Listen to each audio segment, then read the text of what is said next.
Hi, welcome back to the channel. I'm the Chippy Runner. Superblast 2, long-term review. 1,000 kilometers. What a shoe. The first update from me. So, Manchester Marathon, April the 27th, 2:52, red hot, everything went to plan. Did my best I could, wasn't the 2:50. Finished, had a week off, tried to get back running, had a month of really 70, 80k weeks. The Chippy Runner on STRAVA, they're all there. Couldn't get back into the swing of it, but was going through the work and thinking it'll turn. A couple of Tuesdays ago, early June, Achilles pain, right foot out of nowhere, massive pain in the heel. So 600 meters in, I've got Achilles tendinopathy pain, which is being managed as always. Right heel pain, feels like I've been shot, and 600 meters in, I just can't take it. I just have a bit of a breakdown. I cannot take the pain in both legs. Nothing's disappearing. The day before, it was like 40 minutes of just absolute misery, torture. And you get to the point where you think, well, I've got 20 weeks to Chicago, loads of time, recharge, reset, and go again. So went to the physio, Jam Physio in Blackpool, Jamie Murphy, biomechanic. So we have flat rib, no we don't, it's called rib flare, flat back, calf pusher, weak core, no glutes. Great. 40 years old, basically fucking useless and in pain. So we start a course of shockwave for the left Achilles, and we get biomechanically assessed for orthotics, and we see there's a massive imbalancement in my left foot. The talus bone is out, the Achilles is flaring, and basically biomechanically I'm just an embarrassment to the world.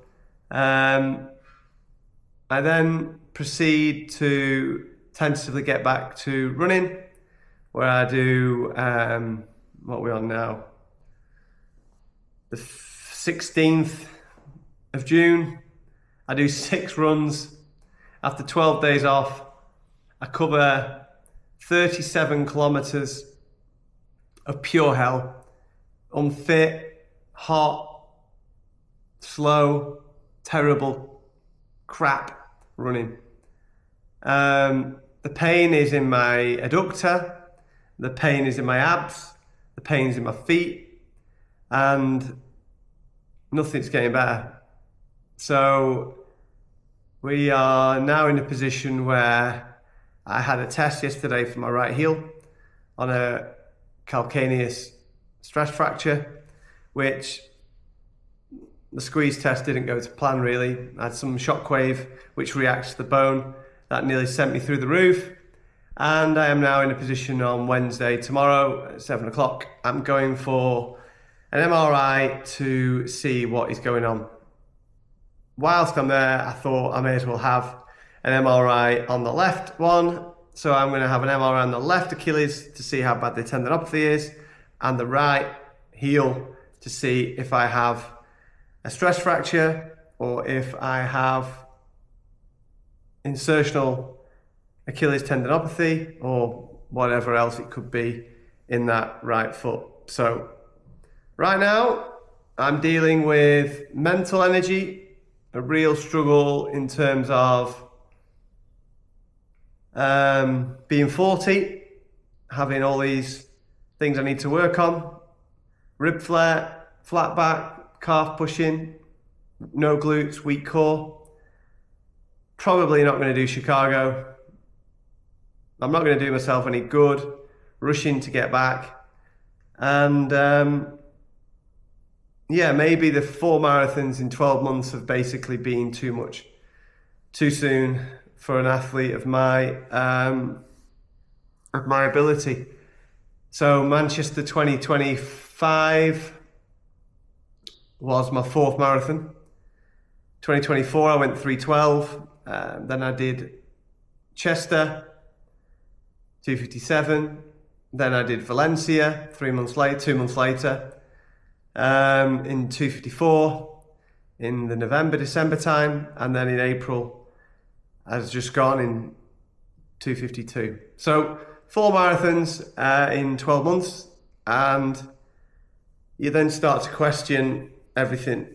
Well, I do, because I'm an addict, I'm an idiot, and now in a position of pure misery and absolute panic, in the sense of, am I going to get fat? I'm going to lose all my fitness. Am I ever going to run sub 3 again?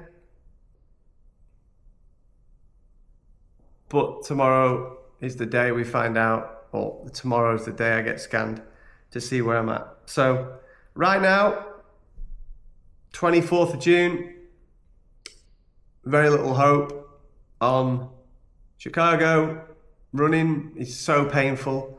It's just in a position where I'm just going to reset and get fit, get mentally stronger, get a good core, glutes, and I'm going to journal, and I'm going to log, and I'm going to YouTube that, because I do enjoy running.